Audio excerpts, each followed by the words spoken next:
السلام علیکم۔ ان دنوں میں شہر کے ایک کارخانے میں نوکری کرتا تھا۔ ایک دن میرا دوست منیش اچانک کام پر نہ آنے سے مجھے ڈبل شفٹ کرنی پڑی تھی۔ اس وجہ سے مجھے دیر رات 12:30 بجے گھر لوٹنا پڑا۔ میں کام پر آنے جانے کے لیے سائیکل کا استعمال کرتا تھا۔ مجھے ہر روز گھر جانے کے لیے ایک چھوٹا سا جنگل پار کرنا پڑتا تھا۔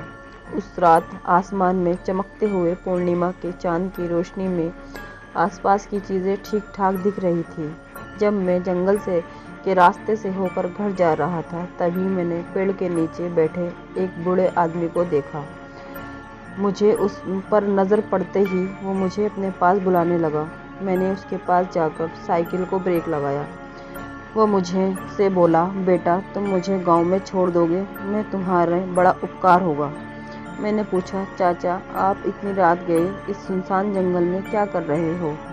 وہ بولے، میں یہاں پر نیا آیا ہوں، گاؤں میں جانا چاہتا ہوں، پرنتو راستہ بھٹکنے کی وجہ سے کچھ سمجھ میں نہیں آ رہا ہے۔ میں نے اس رہسیامئی بوڑھے کو سائیکل کی پچھلی سیٹ پر بٹھا لیا اور گاؤں کی اور چل دیا۔ بہت دیر سائیکل پر بیٹھے بزرگ ویکتی کچھ بول نہیں رہے تھے تو میں نے ہی پوچھ لیا، چاچا آپ نے اپنا نام نہیں بتایا؟ وہ بولے، میرا نام ہے جمال الفت متوالا۔ نام بتاتے وقت ان کی آواز کسی جوان مرد کی طرح بھاری سنائی دی، پر میں نے اس پر کچھ دھیان نہیں دیا۔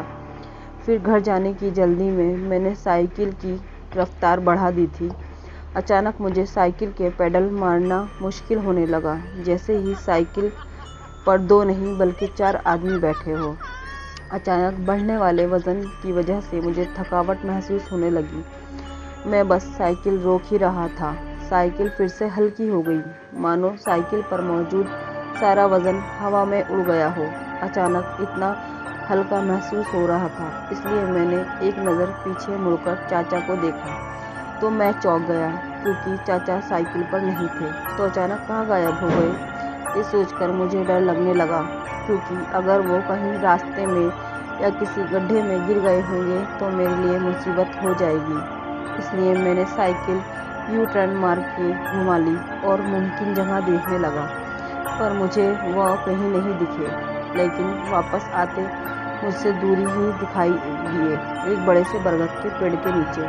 کوئی آدمی گھٹنوں میں سر چھپا کر بیٹھا ہے۔ میں نے اسے دور سے ہی آواز دی، جمال چاچا آپ ہو کیا وہاں پر مجھے اس آدمی میں نہ کوئی ہلچل دکھی نہ کوئی جواب ملا، تو میں نے سائیکل وہیں چھوڑ کر نزدیک جا کر دیکھنے کا فیصلہ کیا۔ پھر جب میں اس برگد کے نیچے پہنچا تو مجھے اچانک سے خون جمانے والی ٹھنڈ نے گھیر لیا، مانو کوئی اشارہ ہو کہ یہاں سے بھاگ جاؤ۔ اس آدمی کے کپڑوں سے میں نے پہچان لیا کہ وہ جمال چاچا ہی ہیں۔ پھر میں نے چاچا سے پوچھا، آپ سائیکل سے کب اترے؟ مجھے بتانا چاہیے تھا نا۔ چلیے میں آپ کو گھر چھوڑ دیتا ہوں۔ میرا اتنا کہنے کے باوجود چاچا نے تیل کی برابر بھی ہلچل نہیں کی، وہ بس منڈی کو گھٹنوں کے بیچ جھکا کے بیٹھے رہے۔ مجھے اب ڈر لگنے لگا تھا اور اوپر سے وہاں پر ٹھنڈ بھی تھی، کہیں چاچا کا رام نام ستیہ نہ ہو گیا ہو۔ پھر انہیں اٹھانے کے لیے میں دھیرے دھیرے ان کے نزدیک گیا، تبھی مجھے اچانک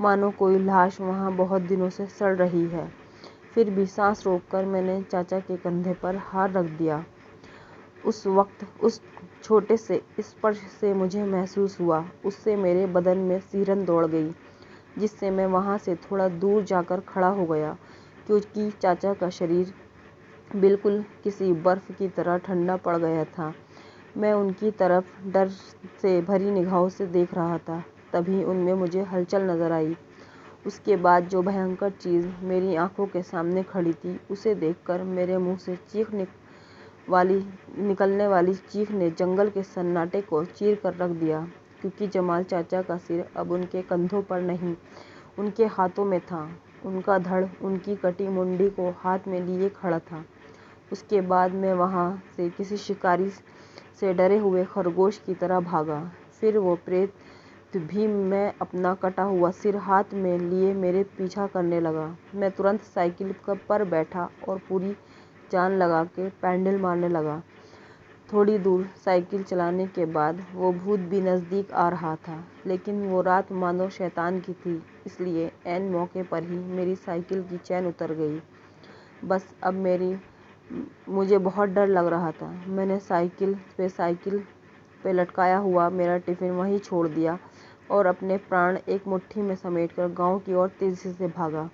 اور جب میں نے گاؤں کے مکھیہ پرویش دوار کے اندر قدم رکھا اور ایک نظر پیچھے دیکھا تو اس شیطانی بلا نے میرا پیچھا کرنا بند کر دیا تھا۔ وہ بھیانک برگد کا خبیث مجھے دیکھتا ہی رہا، کیونکہ گاؤں کے پرویش دوار کے سامنے ہنومان جی کا مندر تھا اور پریت میں اتنی طاقت نہیں تھی کہ وہ وہاں قدم رکھے۔ فرینڈس، آپ کو میری کہانی پسند آئی ہو تو پلیز میرے چینل کو لائک کیجیے، سبسکرائب کیجیے اور کمنٹ کیجیے۔ Thank you. اللہ حافظ۔